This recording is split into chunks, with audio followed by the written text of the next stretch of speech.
आउज़ुबिल्लाहिमिनश्शैतानिर्रजीम बिस्मिल्लाहिर्रहमानिर्रहीम अस्सलामु अलैकुम। उम्मीद है आप सब खैर आफियत से होंगे। आज की इस वीडियो में आपको PCOS के बारे में बताऊंगी कि ये होता क्या और इसकी अलामात क्या हैं।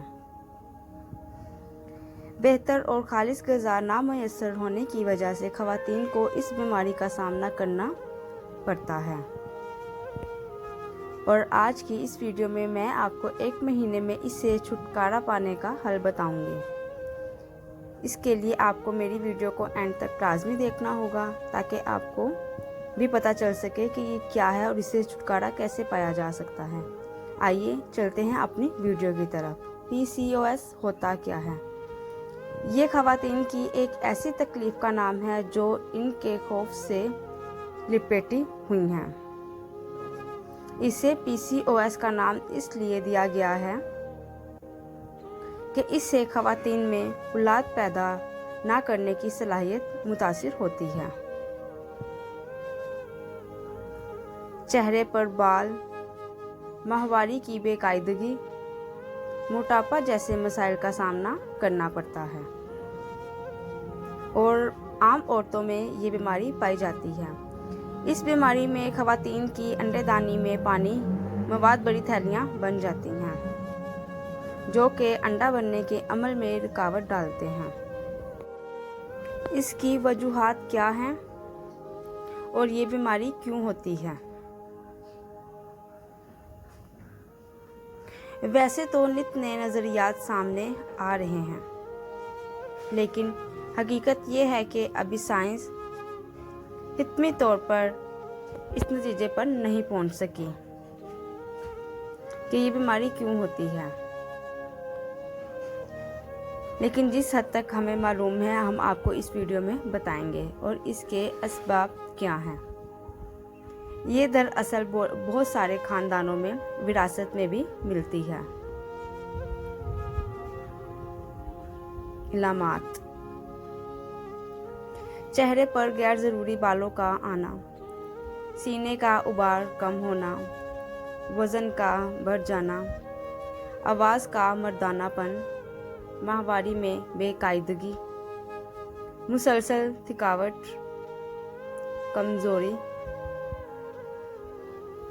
मुंह का पक जाना, पीली रंगत, सांस का फूलना, चिड़चिड़ापन,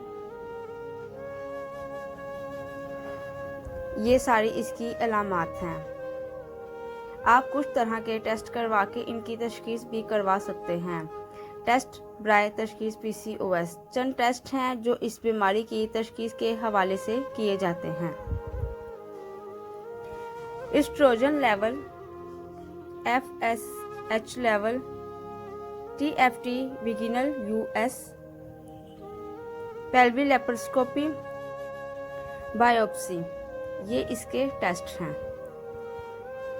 अब मैं आपको ऐसी टिप्स बताऊंगी जिससे आप घर बैठे इस बीमारी से दिनों और हफ्तों में निजात पा सकते हैं। ऐसी ख़वातीन जिनका वज़न बढ़ गया है वो सबसे पहले अपना वज़न कंट्रोल करें, क्योंकि वज़न में कमी सारे अवामिल में बेहतरी लाती है और हार्मोन भी इत्तदाल में आ जाते हैं। अक्सर लोगों को ये बीमारी हार्मोन्स के डिस्टर्बेंस की वजह से होती है। हार्मोन्स बेहतर करने के लिए पिट्यूटरी पल्स का इस्तेमाल बहुत कारगर है। इसके अलावा न्यूट्री फैक्टर का फोलिक एसिड भी ये कमी दूर करने में बहुत मदद दे सकता है। अब मैं आपको वो ग़िज़ाएँ बताऊंगी जिनका इस्तेमाल आपको इस बीमारी से मुकम्मल तौर पर निजात दिला सकता है। आप इस वीडियो से उस बीमारी का हल निकाल सकते हैं जिस बीमारी का हल निकालने के लिए आप डॉक्टरों को हज़ारों फीस जमा करवाते हैं।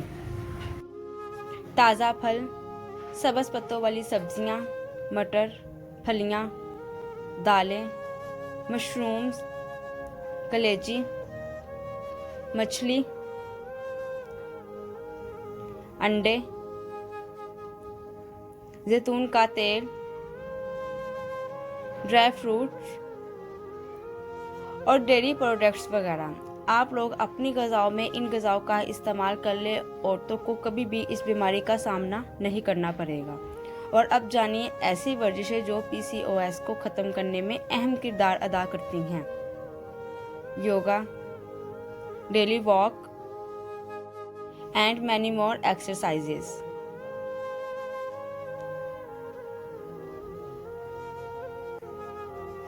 इसके अलावा नमाज की पाबंदी से कभी जिस्मानी बीमारी नहीं होती, इसलिए वक्त पर नमाज अदा करें। और इस वीडियो में बताए गए खुराक पर और एक्सरसाइजेस पर अमल करें और आप इस बीमारी से बिल्कुल निजात पा सकेंगे। और अपने लिए और ख़ुसूसी मेरे लिए भी दुआ कीजिएगा। अल्लाह सबकी परेशानियां दूर करे। मेरी वीडियो को आखिर तक देखने का बहुत बहुत शुक्रिया। खुश रहें, आबाद रहें। वीडियो पसंद आई है तो वीडियो को लाइक कर दें। अगर चैनल पर न्यू है तो चैनल को सब्सक्राइब कर दें। बेल नोटिफिकेशन को लाजमी प्रेस करिएगा ताकि आने वाली हर ऐसी ही इंफॉर्मेटिव वीडियो आप तक बआसानी पहुंच सके। अल्लाह हाफिज़।